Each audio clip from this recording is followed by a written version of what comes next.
Playing June's Journey is just like dropping straight into your own cozy mystery story. Only this time, you get to hone your observational skills. You get to piece together the clues. You get to be the detective. June's Journey is a free-to-download hidden object game.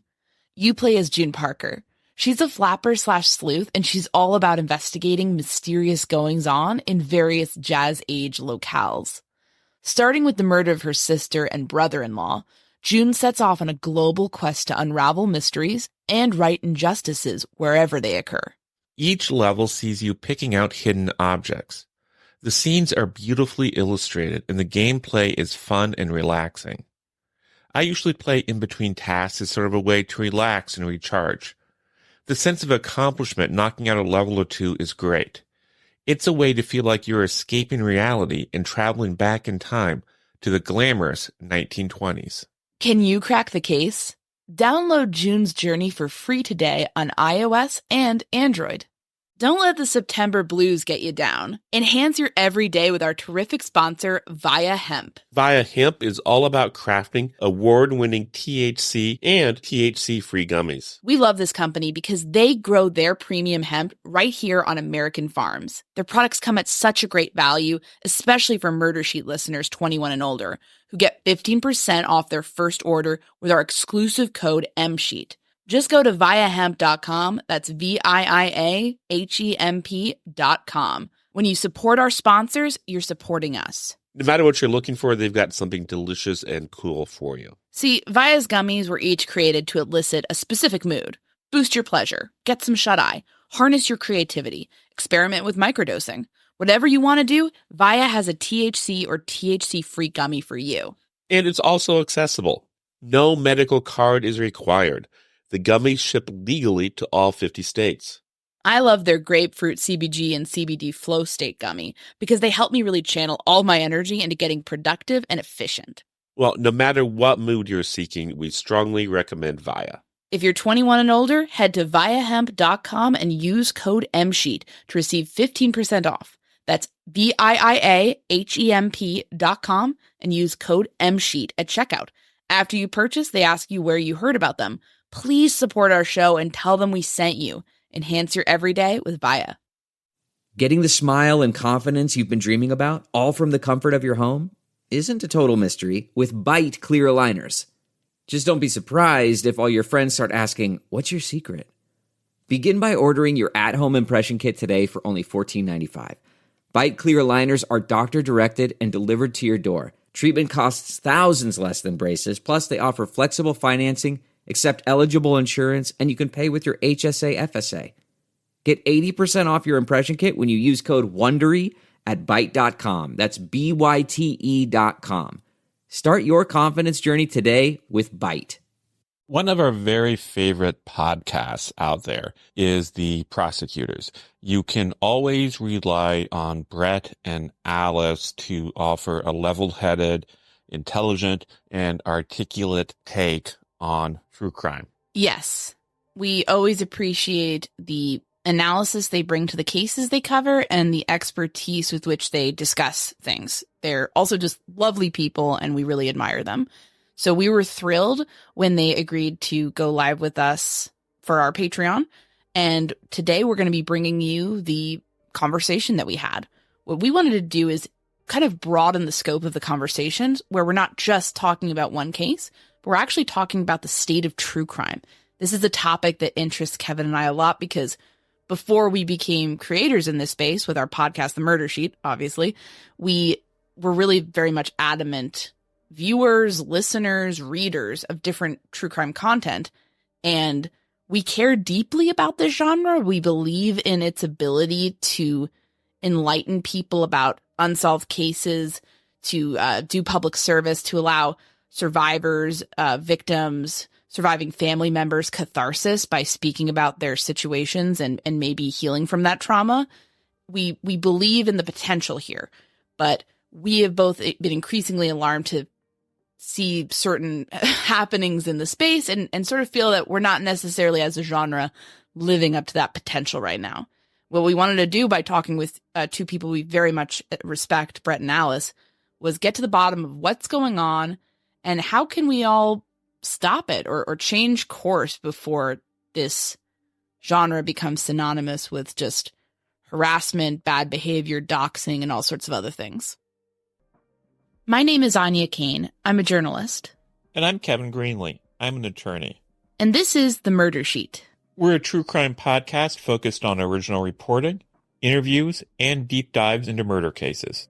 We're The Murder Sheet. And this is The State of True Crime. Darkness, Ding-Dongs, and Delusion. A conversation with the prosecutors.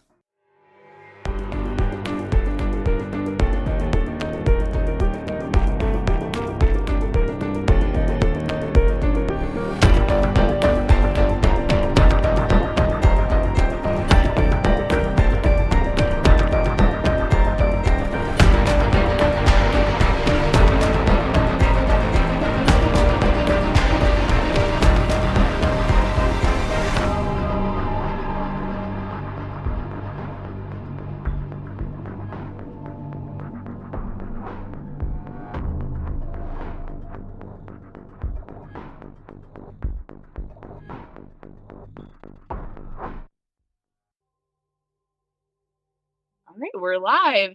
Hi, everybody. Thanks so much for coming to our Live with the Wonderful Prosecutors. We have Brett and Alice from, of course, the Prosecutors, fan favorites here at the Murder Sheet, and then us as well, Anya and Kevin, who do the Murder Sheet. So we're here too. We're super excited to talk to you both, and we just want to say thank you so much for joining us tonight. Thank you for having us. We love joining you guys. You're our favorite, so it works out. Agreed. Thanks for having us. I was really impressed with the article the two of you wrote together for Fox News recently. And for some of those out there who may not be familiar with the thesis of the article or the thrust of it, can you just tell us what the article was about? Sure, and thank you for that. And, it was one of those things where it's been kind of weighing on us for a while. I feel like we had talked about doing something like that, writing something. Obviously, it's a different audience, but essentially just seeing the way we love true crime. You guys love true crime. That's why we do it, right? We brought you guys together. Your love is based in true crime. So, and we want it to be everything it can be. But lately, particularly with some of these big cases, you really see the harm that true crime can do in the real world, where real people, real victims, people who are completely unrelated to the cases at all, suddenly see their lives thrust into some sort of spotlight and see rumor and innuendo begin to take over. And it's something that's really troubled us. And it's something you guys, we've talked about with you before. And I know you and Alice and Jason Blair were on together and had a great discussion about some of these things. And it was just something that had been kind of percolating with us. And we wanted to get out there and talk about it, not just to criticize, because criticism's great, but it doesn't offer any solutions, but to hopefully kind of start a discussion of what people can do who care about this, who want to ensure that true crime doesn't kind of, slide down into the gutter. We don't want it to be in the gutter. And to prevent that, I think it's important because true crime can do so much good, and we've seen how much good it can do. And that's what it should be about, not some of the other stuff we've seen. Really well said. I know, when you talk about the good true crime can do, I know with us, we've heard from people, and I'm sure you've had this experience, when people share their stories or when people, hear their story told, that can be very cathartic. That can be very helpful in the healing process, raising awareness of cases that are ongoing. All of that is super important. And creating a community where people can kind of have discussions about crime, where we can kind of maybe learn something about a social ill or a problem affecting a lot of people, and have that discussion. But yeah, we share your concern that true crime is souring lately, and that essentially, I'm curious. We've true crime is nothing new, right? I'm sure we've all in the 30s they were doing crazy stuff. It's kind of been around since ancient times, murder ballads and whatnot. But in our modern iteration of true crime, to what do you ascribe the kind of current weirdness going on that we're seeing? Why do you think that is happening? I think that's a great question. And you're absolutely right. The reason that we have always been interested in kind of the darkest side of humanity is because we're all connected through our humanity, right? We want to seek to understand the aberrant, the things that we hope will never happen to ourselves or to our loved ones, but they do. And they seem to happen at random, and we don't like chaos. We want to make sense of chaos to better understand ourselves and the world around us, much less the whole protecting, the ones that we love. And so I think the fact that we're interested in it is absolutely part of our human nature. And I think that is a good, because it is seeking to understand sometimes the ununderstandable. But you're right. There have always been problems with that kind of desire to look into kind of the darkest depths of humanity. But more recently, I agree with you. The potential to do harm seems at least to have a megaphone to it. And part of that, of course, is several factors. Number one, this is not new, but we know that with the advent of lower barriers to entry to get a hot take out there, anyone can have a podcast. Anyone can have a YouTube channel. Anyone can now publish articles to a number of websites. You no longer need to go through a system like a news network or, some other filtering mechanism. And so a lot of voices are heard, which can be a good thing. But because of the voices being able to just be blasted out there, it's also a little bit difficult to parse through the noise and know what is dependable, but also what's being responsible reporting. And coupled with that, I do think we have a massive drop in education by the general public in our judicial system and understanding how investigations are run, what the laws are. If you live in the United States, what the Constitution says, what the Constitution protects, what your constitutional rights are and how they've been interpreted by the courts over time, and what is the principle undergirding those very rights. Those are very important principles to understand, to have these basic conversations that I think we've lost as a society, whether you want to blame the education system or you want to blame the fact that we have 24-hour Wikipedias at our fingertips. We no longer learn anything because we think we can just Google search it. And that actually leads to less actual understanding of your rights, of the laws. And so I think, those two things coupled together have created this perfect storm of allowing the amount of harm we are seeing to, whether it's purely innocent bystanders or harming real defendants who are currently on trial, facing real charges, to really affecting, jurisdictions' ability to investigate and prosecute crimes, in a way that is good for the community, good for the defendant, good for the victims, and good for our entire justice system. Lack of education by the general public, which is something that I think you and I, we both try to do through our podcast, is to teach, because everyone should know what these rights are and know how to think for themselves and know how to kind of tease out what they are being fed on social media, on Reddit, even on the news, so that they know how to think through these questions. And then with the rise of lower barriers to entry of all these people who can give hot takes, who may not be the most responsible hot takers. Yeah, and I just think the internet has done this in so many different areas, and true crime is just one of them. True crime's not special. It's not like you're only seeing this in true crime. I think the internet, instant communication, social media, in some ways, it's the most important invention since the printing press. But we, I think, as a society, haven't really figured out how to cope with it yet. We're still figuring that out. In 200 years, people are going to look back at this period and study it because of the changes. I mean, just the way we communicate with each other, the way we interact with each other, how much easier it is to share misinformation, disinformation, conspiracy theories.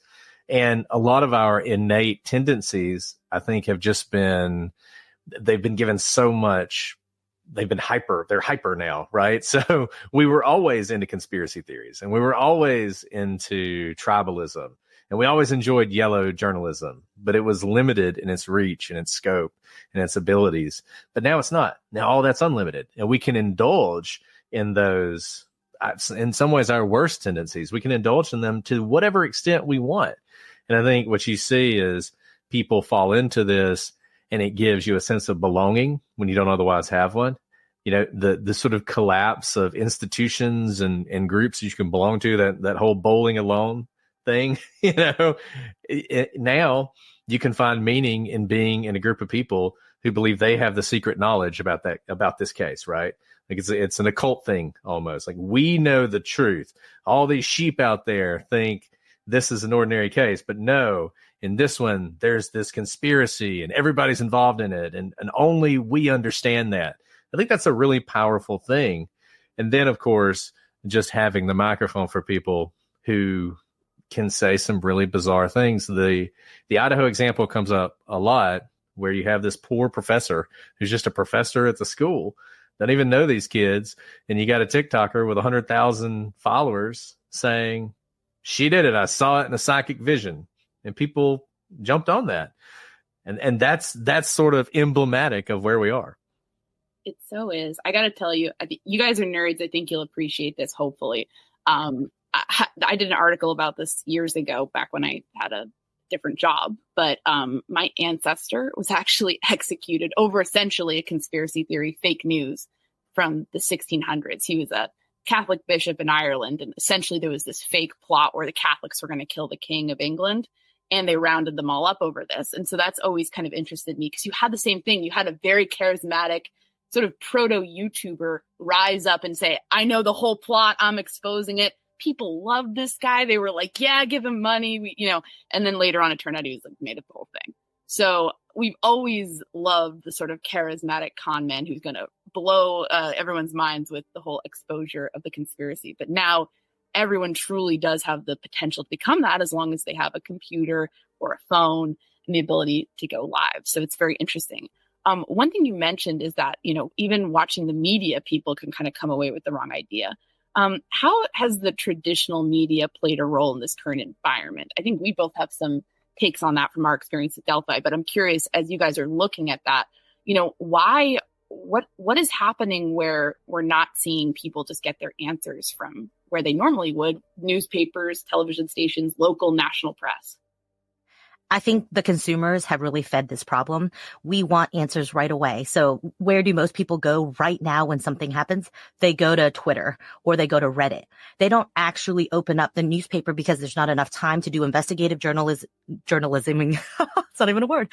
Investigative journalism and confirm with 2, 3, 4 sources, as we used to have to do. Go to print it, have the paper boy deliver it to your house, and you open up the paper. Today, we quite literally, the second we hear a filing drops in Delphi, everyone says, what do they mean by this? What does that mean? It's a 30-page filing. No one's read it. But somehow there are people on Twitter who can tweet droves of a 30-page filing within seconds of the filing becoming public. And so what traditional media has to do is compete against that, because no one's going to go click on an article that's quite literally hours old. We already know what happened, even if that information is false.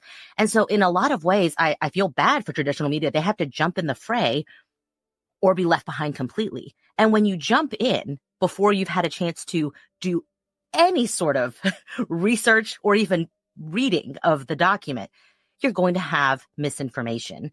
And so, I think we make this point a lot in our op-ed as well, is consumers, I think, here really have incredible power in changing what we accept as information we are being fed. We should not be passive consumers. When you click those Twitter threads, when you like it, when you listen to shows that are spouting misinformation within seconds of information being dropped, that can't be right. And so in a lot of ways, we need to hold back and recognize that real analysis takes time. And maybe before we jump to wanting to know what someone else's take is, try to understand what we think about it first. I think we've kind of lost with that whole Google culture. We've lost the ability to know what to think. We hear this all the time from people, which they mean to flatter us. But I see this in a lot of places in the world where people say, I don't even know what to think about this until so-and-so tells me so. Their favorite newscaster, their favorite podcaster. What does that mean? You have eyes and you have a brain. Now, you may want to go confirm what you have, found out. And it's fine if you seek out voices that maybe agree with what you say. But to start with the premise of, I don't know how to think about this without someone telling me so, is incredibly dangerous. because that is essentially saying I, as the consumer, am ceding all of my analytical thinking, and whatever you tell me, I will be your yes man. And we don't need yes men, especially in this culture. We need people to ask those critical questions and to push back and say, where's the evidence? Where did you get that? What is your citation for making that very extraordinary claim? And you guys, especially you, Anya, probably have a better understanding of this than we do, but it really feels like the traditional media is kind of in free fall. Other than the New York Times and the Wall Street Journal, and maybe the Washington Post, and I don't even know about the Washington Post anymore. It seems like the sort of traditional pillars of the media aren't there anymore. And you see it even in things like Delphi. The fact that gag order just sits there and no press has challenged it. Where's the lawsuit? 20 years ago, I think you would have had a lawsuit immediately from the various press agencies, the newspapers, who would have said, hey, this is unconstitutional. You need to do something about this. This is far too broad. Now you don't even see that. And it feels like there's no resources for investigative journalism. So even most journalists journalists are really good at gathering information. I don't think most journalists would tell you, I'm an expert in everything I cover. I think what they would say is I'm really good at going out and finding the information and putting it together in a way people can understand. But right now, what that means is reaching out to YouTubers and podcasters and asking them what they think. And it's just, garbage in, garbage out, right? You're just doing the best you can with what you have. And then, like Alice was saying, they are slaves to that hot take, instant reaction. And a lot of people, I forget the name of it, there's actually a name for this kind of bias, but a lot of times the first thing you hear about a particular subject is going to be what you believe. And it's very hard to move you off of that. So if the first thing you hear is a hot take that is wrong or misinformed, you may believe that for a very long time or for forever, even if it's completely wrong. And that old, saw Benjamin Franklin or whatever, a lie goes all the way around the world before the truth can put its pants on. If that was true in the 1700s, it is entirely true now. Yeah, a lie becomes your whole personality before the truth. And I'm curious. For a long time, people have been asking us to cover the Karen Read case, and I resisted that because when I looked at it, it just seemed to me, frankly, to be a garden variety hit and run case. Like, what's so interesting here? And obviously, for a lot of people, it's become quite a bit more than that. I'm curious, what do you think it is about that case that has caused it to be transformed into something that so many people are obsessed with? Yeah, we've had this discussion. I'm not sure if we actually figured it out. Alice, did we come to a conclusion on why that case is there? So, Kevin, like you, I kind of refused to read anything about the case because I was like, the more people who post on it is probably a case that I don't want to follow, which is not a great viewpoint when you have a podcast. But I agree with you, right? When I first read it, I was like, this seems incredibly clear what's going on.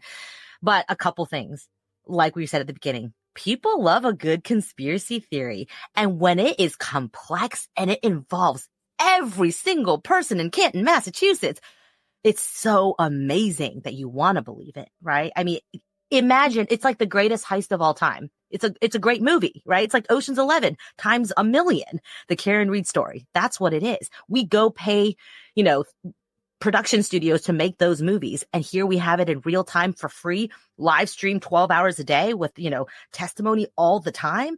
Wow. This is the best TV around.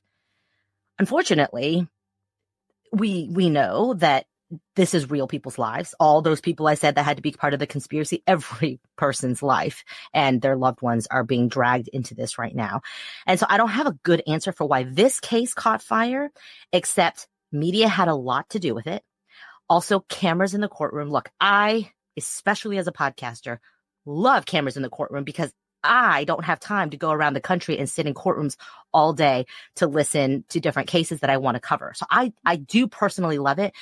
But what is being warned of in Delphi with cameras in the courtroom is exactly what's happening in Karen Read. I don't believe that Karen Read could have become what it is right now without essentially 24/7 streaming of trial, because people are watching it without context. And then you have people who are doing hot takes who are not lawyers, who don't know anything about the law or investigations or what the legal conspiracy definition is, giving hot takes at the same time as you're hearing testimony. And it's a lot of misinformation. And so people are getting fed hours of misinformation throughout the day before anyone who's actually had time to listen to the testimony can explain what's actually happening.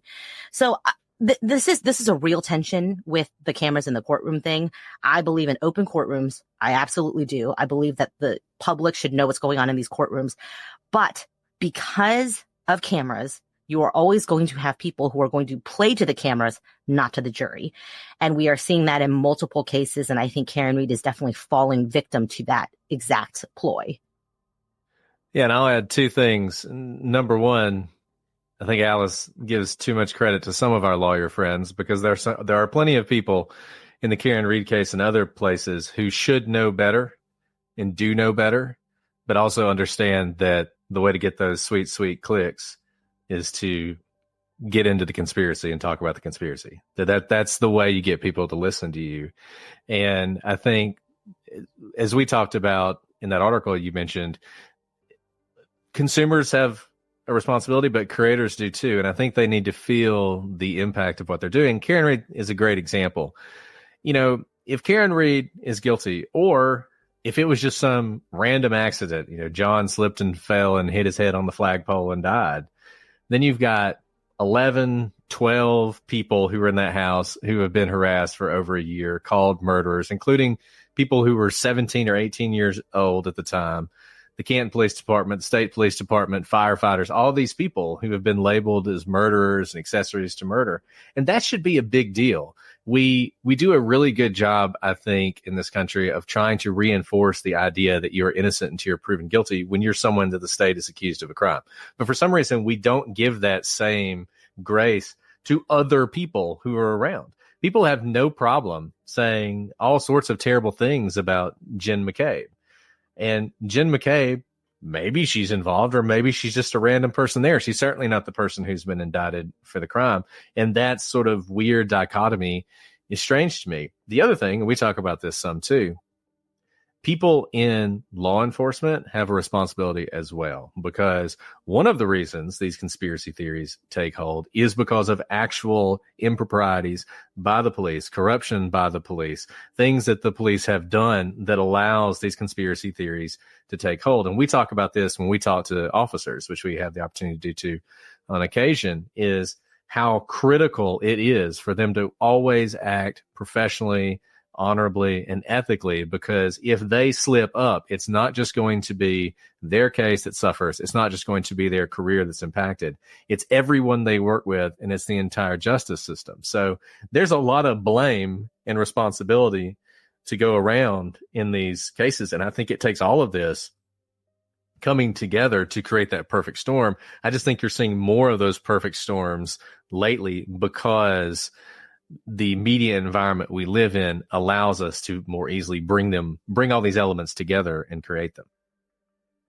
Absolutely. You mentioned, lawyers, creators knowing better, but still, going with the conspiracy theories, because they absolutely know that there is an audience built in there, and they can basically easily monetize that without doing a tremendous amount of work, because just tell them what they want to hear. It's very easy. I feel like I'm seeing almost a community grow up around. I've seen this with Karen Read, Delphi, to a certain extent, Idaho. But it seems like I'm seeing the same people kind of coming into each of these cases. It's like almost nomadic and sort of doing this kind of channeling the conspiracy theories, creating very toxic online spaces, attempting to or actually engaging in real life harassment to a certain extent. Is that something you have observed as well? I'm just curious, or do you think it's a little bit more loosely knit than that? I don't know, because like I said, I don't follow all these people on purpose. But what I will tell you is they're all learning from each other, right? Whether it's the actual attorneys who are really involved in the case, or it's people who are covering it, they are absolutely all watching these different types of cases and seeing what catches fire and what blows back in people's faces. And these are each case studies for each other. And so the fact that they're all studying each other and seeing what gets the most clicks and what catches fire, or what is laughed out of YouTube. They're taking note and then taking those learnings to the next conspiracy. So whether it's the same people or not, unfortunately, when we give oxygen to these fires that should not be fires whatsoever, they then kind of grow upon themselves. And of course, you have a built-in audience and you're like, you thought that was a conspiracy. Wait till I tell you about this lady in Boston, right? You already have that built-in audience and you can take those learnings and you know that that audience just followed Idaho incredibly closely or Delphi incredibly closely. So you have a built-in language, whether it's the same hot takers or not. They now know how to speak to that audience in a way where it almost seems like an inside language or inside jokes with people. All I have to say is a first name or a last name. McCabe. Is this totally a McCabe or what? Boy, did she pull a gull. We now know this, but no one outside of these people, this audience, understands what we're talking about. We're all laughing about ding dongs. Nobody knows what we're talking about except for a very narrow slice of the population. But this is what cult leaders do, guys. They speak to you as if you have an inside language and that person knows you very well. And so I'm not saying these are cult leaders, but I'm saying it's very effective communication because you know what language and what communication style is an inside joke that the rest of the world doesn't understand. So this inside group who wants to believe the conspiracy says, we are in on the conspiracy. We get this. We understand this. Nobody else does because they don't understand those jokes. They haven't been following all these conspiracies. We have this heightened knowledge that no one else does. And I'm seeing that a lot in streams of how even these populations speak about these cases to each other, which is pretty dangerous because it gets more and more insular and then it becomes very self-reflective. Like we must all be right because we are right about Idaho, Delphi, and now Karen Reed. So absolutely, there's no way we could be wrong on 3 conspiracies. Impossible. Right? And so this is what I mean when I say people need to take a step back and use their minds for themselves. Is this YouTuber or this Redditor or whatever, are they speaking directly to you and they know how to do it? because it's pretty easy, right? Like I don't follow any of those people and I just spouted off like 3 inside jokes. I don't really understand those inside jokes, but I know they're inside jokes. And I can say them, and you probably all are like, oh, yeah, right? But that's what's dangerous about not being able to think for yourself, is all you have to hear is that code word from another case that you were really bought into. And you don't actually step back and analyze and think, this is nothing like Karen Reed. Why are you drawing that parallel? You're just trying to draw me in because you know I've really been following Karen Reed and I'm very invested in this storyline. So you're trying to kind of use that same currency and use it as a step up in the next conspiracy. And I think it's not like it's new. I mean, there's nothing new under the sun, right? And I think typically in media, when something succeeds, you see a lot more of it. There was no such thing as reality TV, really.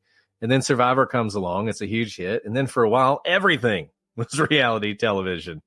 And I think probably you see something the same here. You know, do I think that Dr. Turtle Boy is going to just hang out in Canton and report on where they're, given too many speeding tickets after the Karen Reed trial's over? No, I assume he'll take his show on the road and he'll be at the next place where there's a police corruption storyline that can be told. And I think you're just going to see that as long as consumers consume it, as long as there's money to be made, you're going to see creators who provide that. And look, I mean, that's the way it is, and we can moralize about it all we want, but until we vote with our clicks and our time and our willingness to indulge in this stuff, we're going to keep seeing it.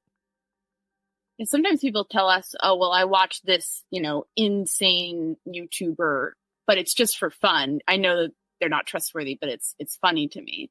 And I kind of think like, yeah, but they don't like have a just for fun download button on YouTube. That's still money in their pocket. And I think people absolutely like the people who hate listen to us. I love them. Yeah. Thank you.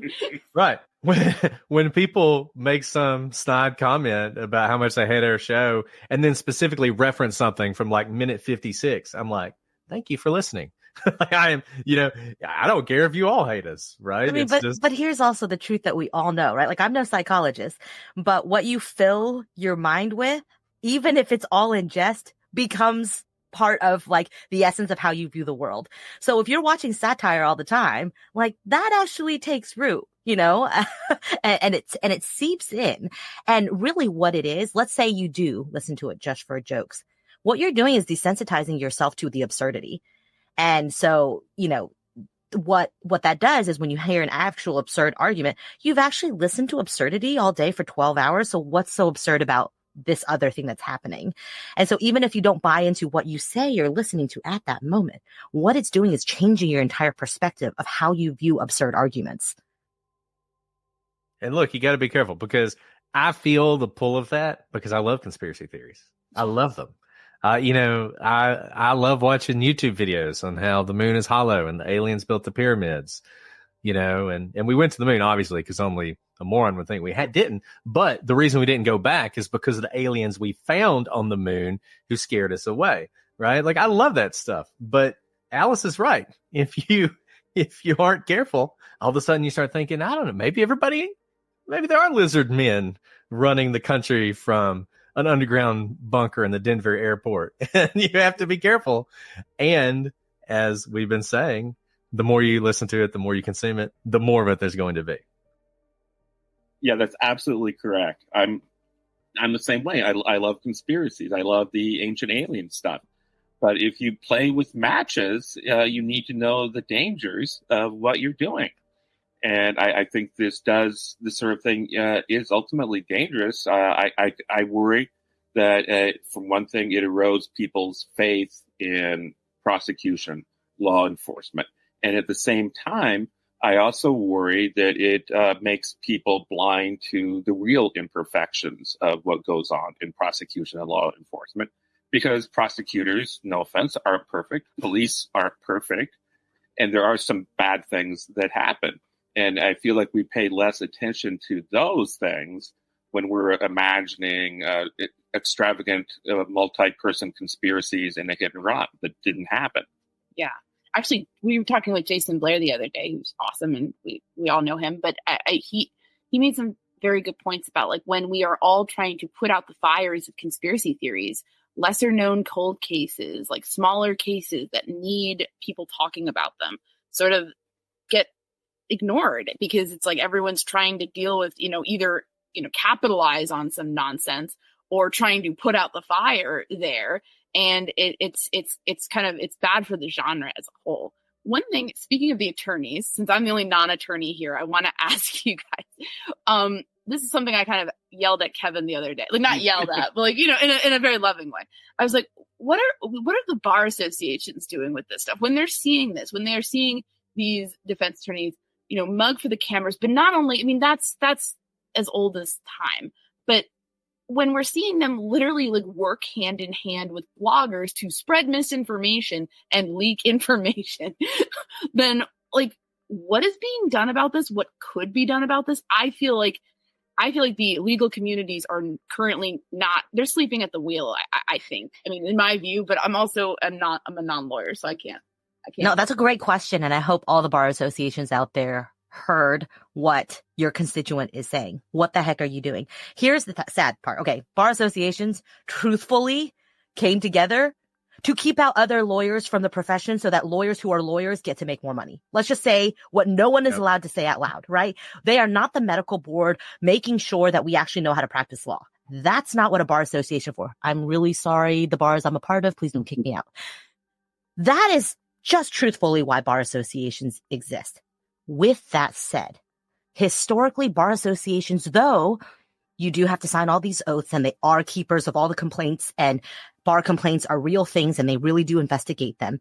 Historically, lawyers, the main capital you have is your integrity. And because of that, lawyers protected their integrity and their any impropriety with their lives. And so in a lot of ways, lawyers historically have been very self-regulating. We report each other, we report ourselves, we try to stay so far from the line that we can't even see the line because we don't want to get close to that line, because if we do, that essentially goes our entire career. Not so now when you have a lot more blending of the practice of law and media personalities, right? We see a lot more of that where, wow, I can accidentally put on a cat filter on a Zoom hearing, and all of a sudden I have like 1,000 5-star reviews on Google. That really happened to that lawyer. Fantastic. I don't think that lawyer intended to put a cat filter on during a Zoom conference to get more likes, but it happened. And so with the blending of media personality and media fame, which might equal money, paired with the practice of law is very, very dangerous, because then when you used to have one client, which is your actual client, if it was a defendant, it was the defendant. No longer are your attentions fixed on your actual job. Now your attentions are on an HBO documentary, or maybe appearing on 2020, or maybe being invited onto Nancy Grace's podcast, or getting an editorial published. These are things that you're looking at when, in fact, your law profession and the oath you took was to the Constitution and to your client. And because that's happening, bar associations weren't really set up to be the moral mechanism to keep lawyers in place. Because if you've never met lawyers, you're going to lead a lot more than kind of like this, it's not volunteer run, but it's not this very, it's not an agency board like a medical board, right? And they don't really they haven't historically played this role of having to police lawyers, because if they had to police every action every lawyer did that belonged to their bar, they would not have enough resources, and lawyers would be able to get away with everything, right? So I joke about bar associations, but the reality is we've never had to rely on them to be the police. There's nothing wrong with going on 2020. I'm just going to say that. I just said all things that I love very much. I love all of those things. I will say this: the bar associations are useless unless you steal your client's money. They're not going to do anything to you.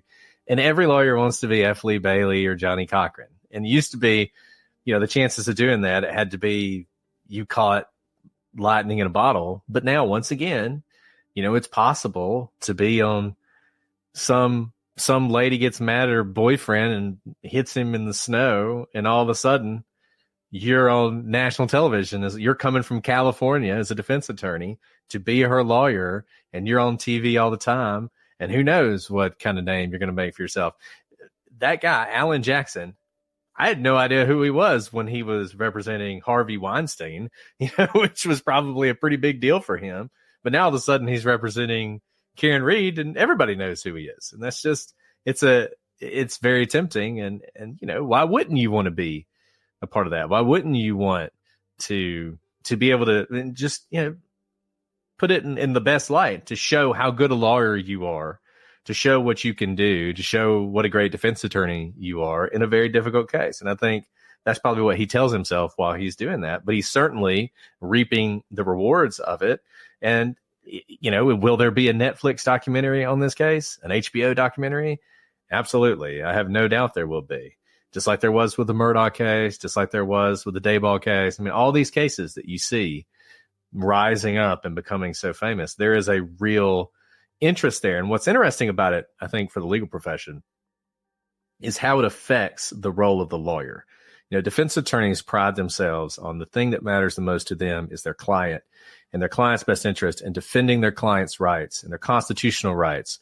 And, you may not like it, but this guy gets a lawyer, and by God, I'm going to represent him. But now there's this very real fear, at least for me, that some attorneys are putting their clients second to their own interest, their own values, their own future. And, I always hate to accuse specific lawyers of this, but you see things like what's going on in Delphi, or maybe even what's going on in the Karen Reed case, and you just wonder how much is the client's interest paramount versus other interests. What can be done to evaluate that? I think a lot of people share your concerns in Delphi. What is the corrective mechanism, if any? Well, you could remove the lawyers, but Indiana Supreme Court. Yeah, exactly. Yeah, you got to make a record. I don't know. I mean, judges have a role to play here, right? And we've been very critical of how Judge Gull handled that because I think her action was correct, but the way she did it caused us to be where we are now. But it's fraught to do that. Right now you have the Young Thug trial or whatever it is. Not very hip, as I said on the podcast. Whatever it is that's going on in Atlanta and has been going on in Atlanta for like a year and will be going on in Atlanta for another year. Just all the wildness in that case. And you have the judge in that case tried to hold the lawyer in contempt, sentenced him to 20 days in jail. Well, then the Georgia Supreme Court stepped in and blocked that because civilization only works for civilized people.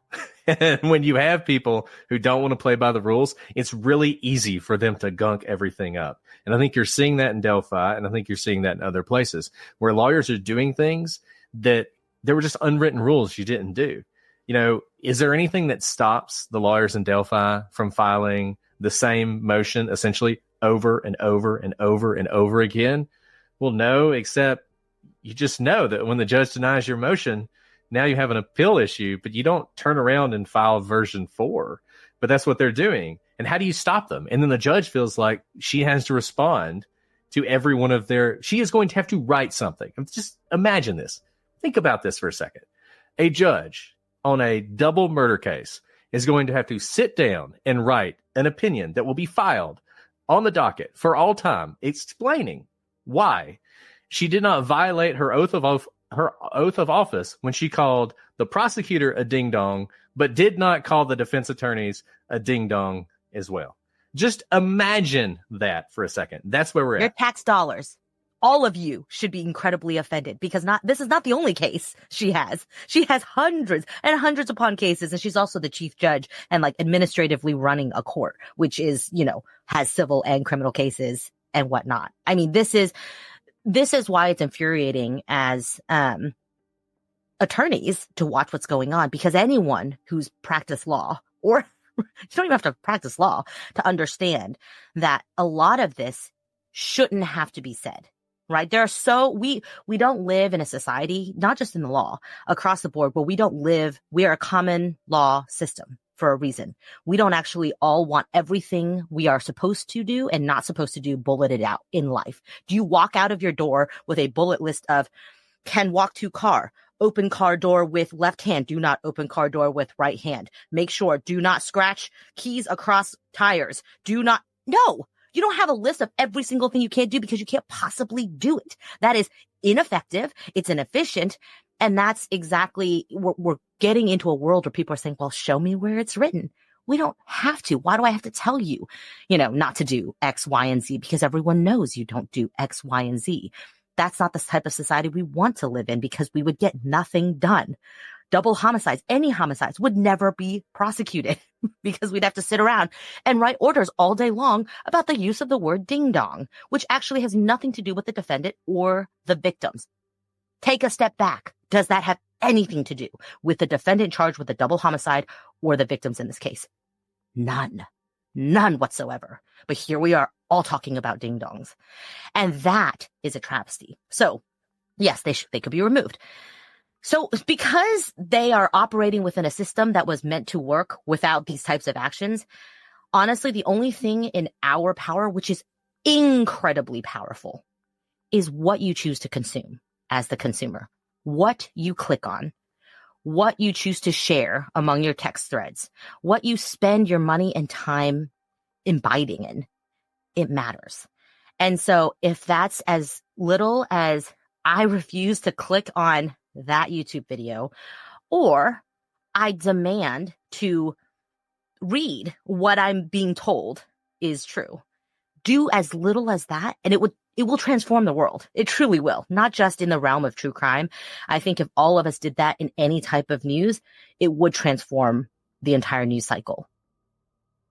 Yeah, I mean, we know it's pretty obvious in Delphi, as it's been for a while, that these attorneys are performing for a specific group, which seems to be mostly conspiratorially aligned YouTubers who have an audience. That brings up something. A lot of the behavior we're talking about, maybe all the behavior we're talking about, comes from defense attorneys working with bloggers or YouTubers to spread confusion and things of that nature. I'm curious, just as a thought experiment, how do you think people would react if prosecutors did things like that? Yeah, what are you guys going to do? Yeah, I mean, You fortunately, should be outraged. yeah, you should be absolutely outraged. You should be outraged. And the good thing is prosecutors still get held accountable, right? I mean, number one, we would be fired. That would be the first thing. We probably would lose our license. We probably would be disbarred if we did some of these things. And look, the reason that defense attorneys get so much leeway is because of the importance we place on defense attorneys and their role in the constitutional system. And we don't take away from that. And we understand it. And we often will make excuses for them.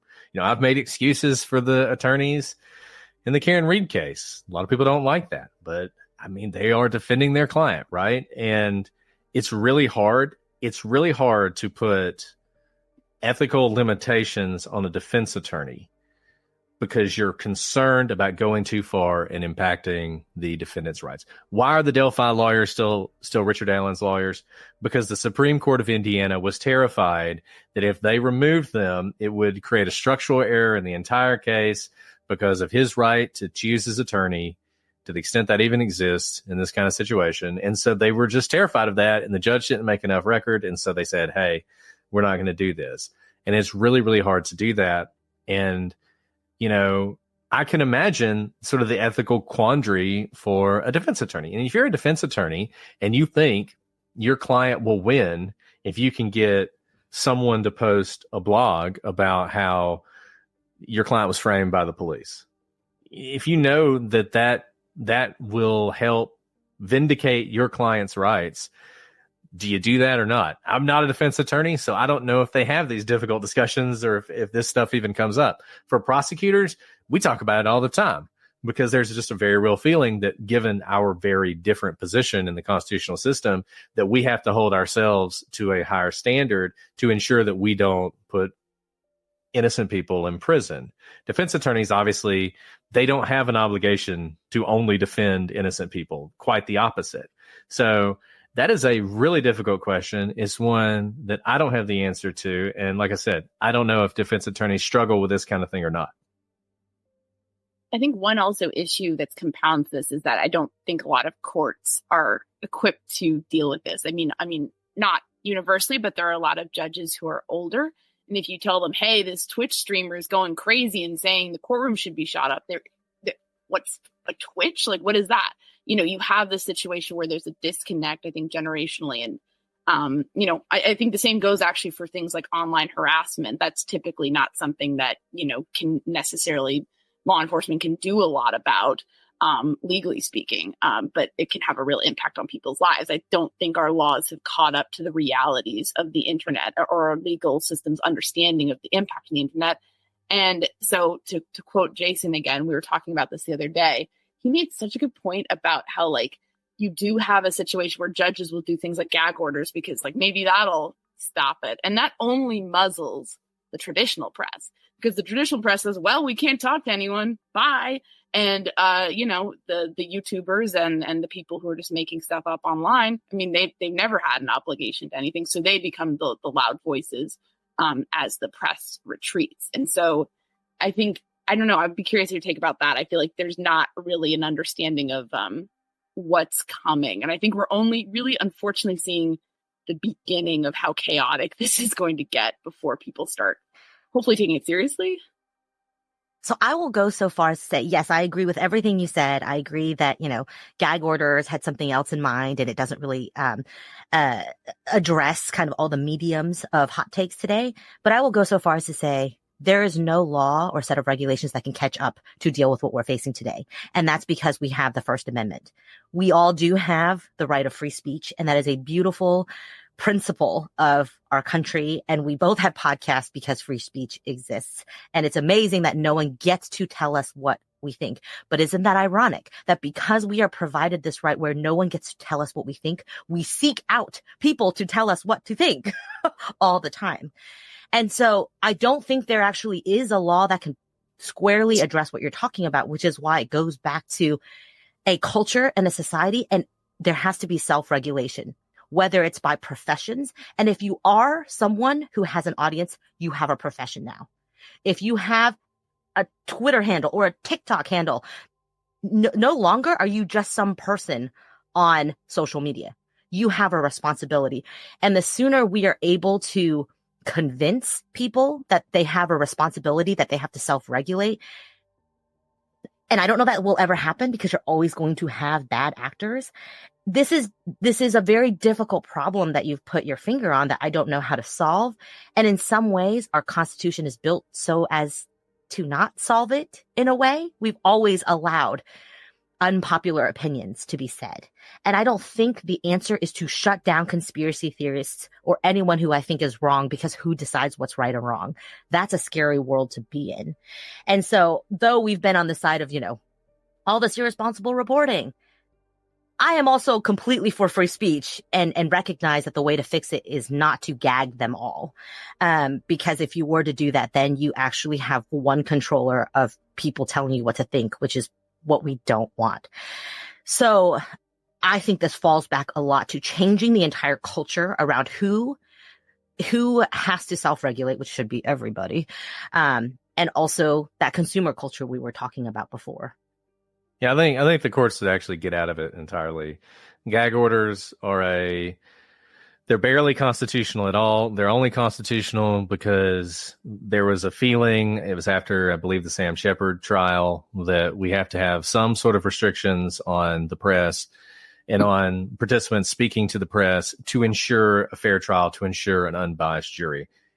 But gag orders are only constitutional when they're effective. That's an important thing about rules that restrict speech.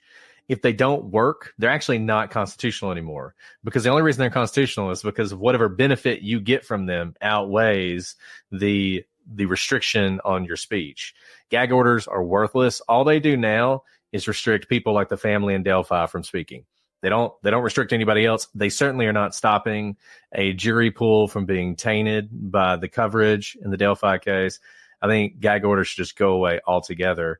And there's no one, like Alice said, there's no one to appeal to. There's no higher power that's going to save us. The courts aren't going to come down and say, we figured it out. I mean, our jury questionnaire still includes the question, do you own a PDA? Nobody's owned a PDA in like 20 years, right? That's where the courts are. In 30 more years, they might figure out Twitter. They're never going to be able to fix this problem. It falls to all of us. It falls to creators. It falls to consumers. We are the only people who can save ourselves. So we better start doing it. I love that. And I totally agree about gag orders. Gag orders are a disaster, as far as I'm concerned, especially in Delphi. That's just been, one thing that's funny is also no one understands them. People will often be like, well, you guys are still reporting on it, but aren't you gagged? And it's like, no, it's not for the, anyways. But one thing I wanted to ask you, you've made some excellent points that courts are not going to save us. We can only save ourselves. This has to be consumer driven and consumer led. What sort of tips would you offer to true crime listeners, true crime viewers, on how to assess what is worth putting in their brains and what's worth hearing out? We tell people you shouldn't just be listening to us. You should, gather some viewpoints. But then I'm terrified that they're going to, run to some insane true crime swine on YouTube and, just lose their minds. So is true crime swine real, or did you just make it up? It's like my alter. It sounds real. I love it. You should start real. True Crime Swine. Yeah, True Crime Swine. I have a very specific character in mind, and I feel like he is just the embodiment of all the problems with YouTube. He's having a lot of trouble with his family, and he's taking out his rage on the case. So I don't know. You should trademark that, because that's good. Bringing home the true crime bacon. It says something about me that I came up with this, and people were like, "Wait, should I block him, or what should I do?" It's like, he's not real. I made it. I just didn't want to be yelling at anyone and calling anyone out specifically. And we always say, "Oh, YouTubers," but there are a lot of nice YouTubers, So I wanted to be like, this is emblematic of the bad YouTubers, not the and plenty of terrible podcasters. So awful podcasters. So so True Crime Swine is just from the darkest regions of my brain. But anyway, so what are some red flags? What are some green flags? What are some things that people should consider when selecting those creators to maybe follow or just engage with? Such a good question that I don't have great answers for, but a couple things to help you assess. The person who you're getting your information from, why do they have the authority to have anything to say about it, right? We have so many people who are like, because I feel strongly. Feeling strongly is very important. Emotions are important, but we should not be an emotion-driven judicial system. That is not what we want. I don't want the judge sentencing me to be like, today, I feel like it's life. You don't want that, right? And so it doesn't mean that you have to have a law degree to interpret legal filings, but have that person explain why they even have an authority to be telling you anything. And so that's number one. And number two is that you don't have, with that said, the complete opposite. You don't have to be an expert to know when something smells fishy. And so when something smells fishy, don't just accept it because everyone else has liked this post. There's now 303,000 likes. Must be right. Just ask a question, right? Like, I mean, I had a filing in my real day job today, and it was making assertions about, certain facts. And I turned around the draft to the person who was writing it, and I said, no, you need citations for X, Y, and Z. You gave me citations for A and B, but I need it for every single assertion you're making. That's what we are supposed to do in the law.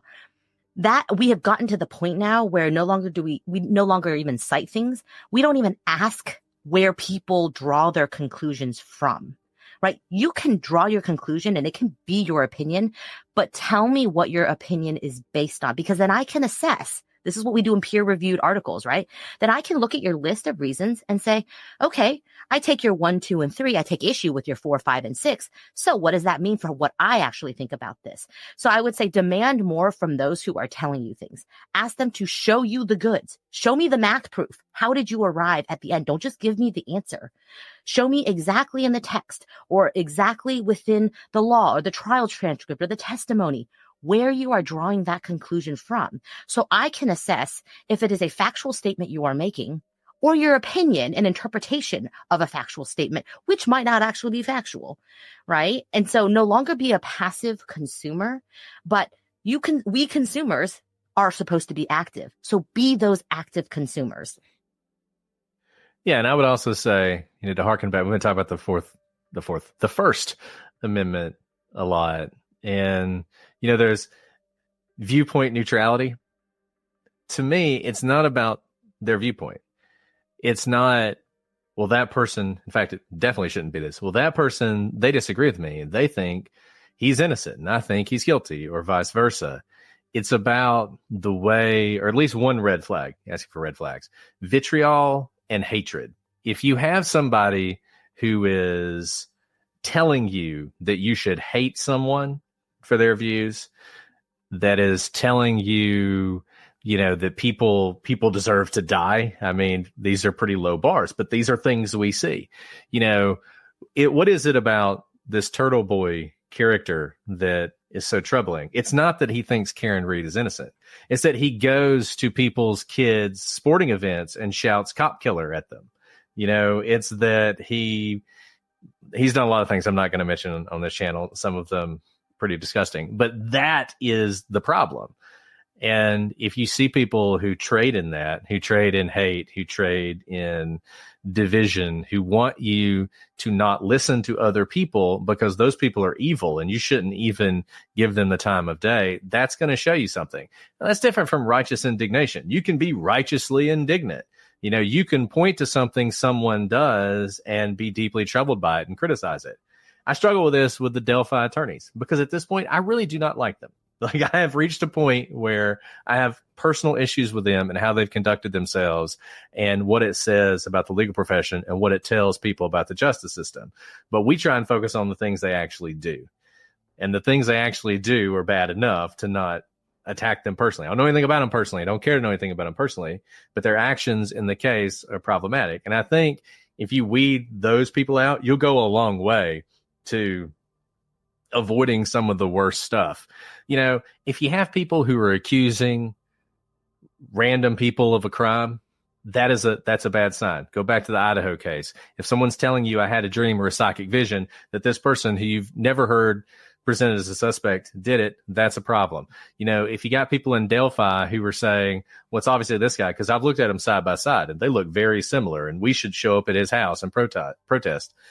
That's a problem. A lot of these things are not subtle.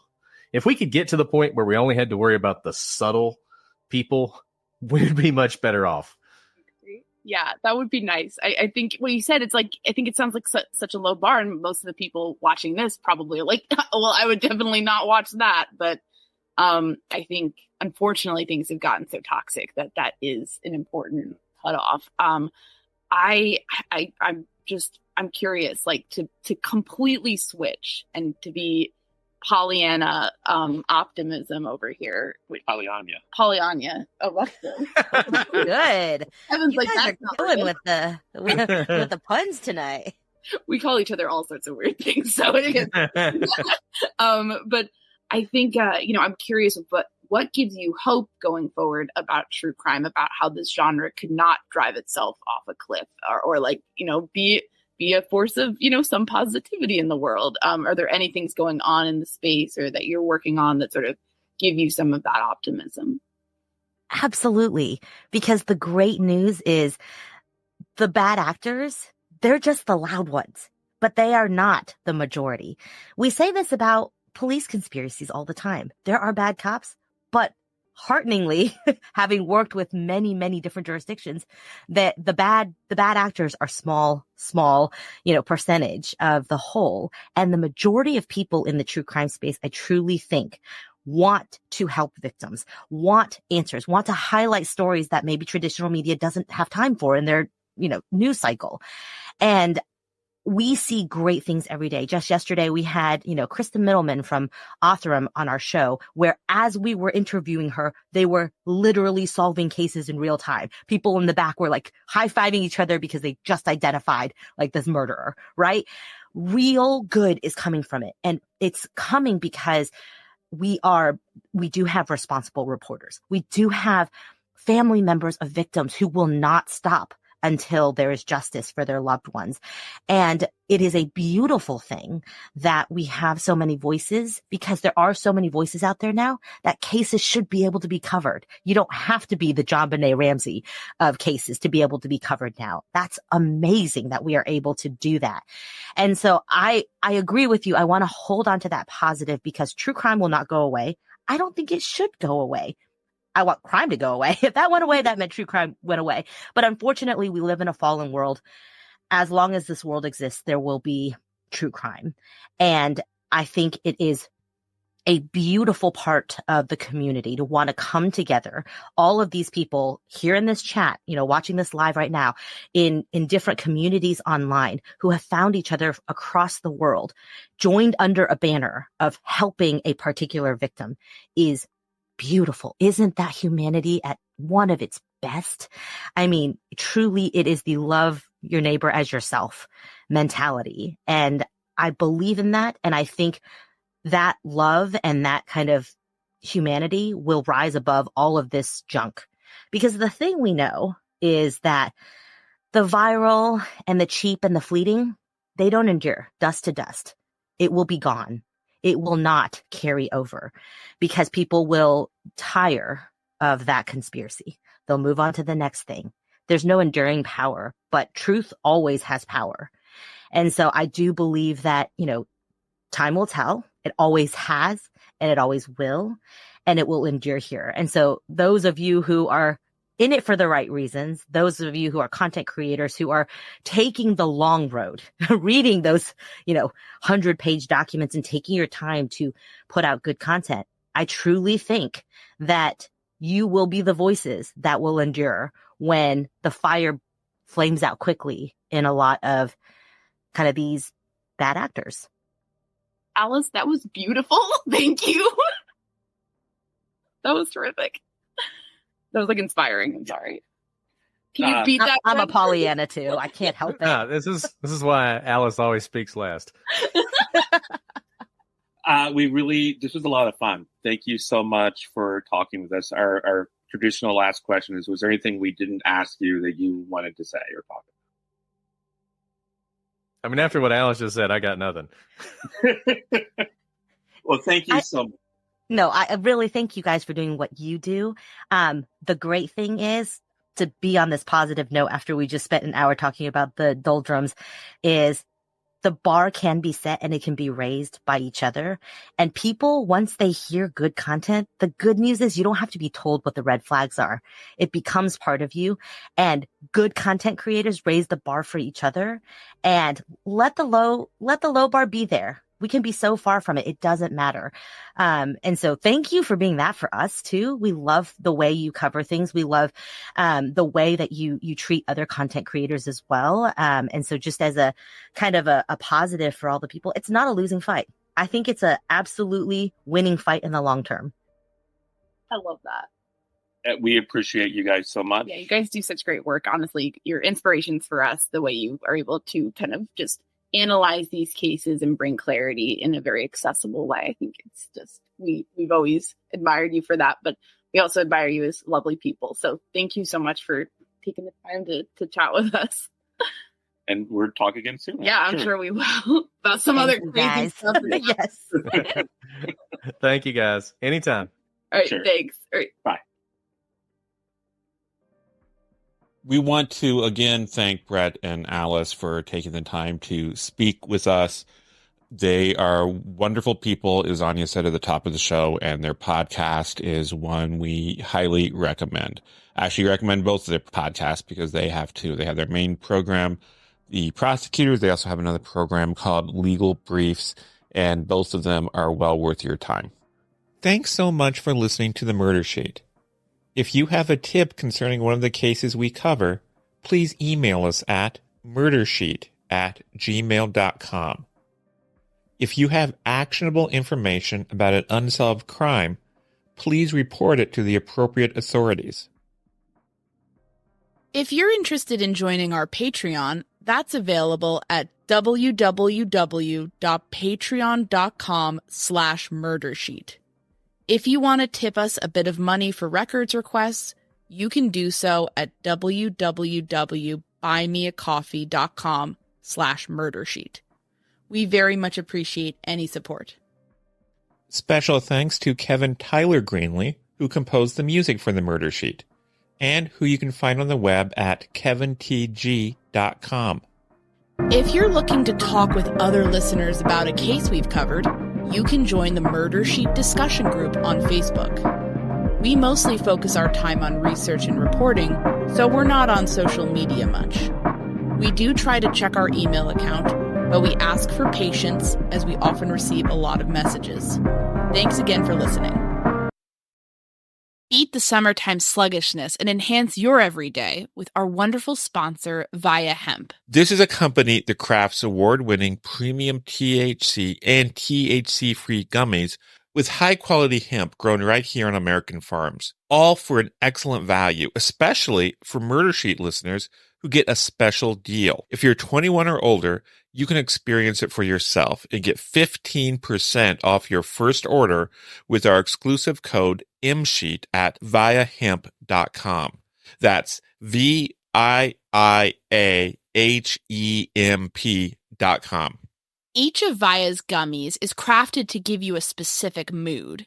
Get creative, get some rest, get focused, get some pleasure.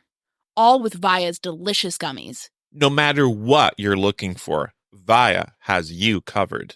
Their grapefruit CBG and CBD flow state gummies help me feel energized and focused to get a lot done this summer in terms of scheduling, conducting interviews, running around after sources, and more. You don't need a medical card to enjoy Via Hemp, and these products ship legally to all 50 states.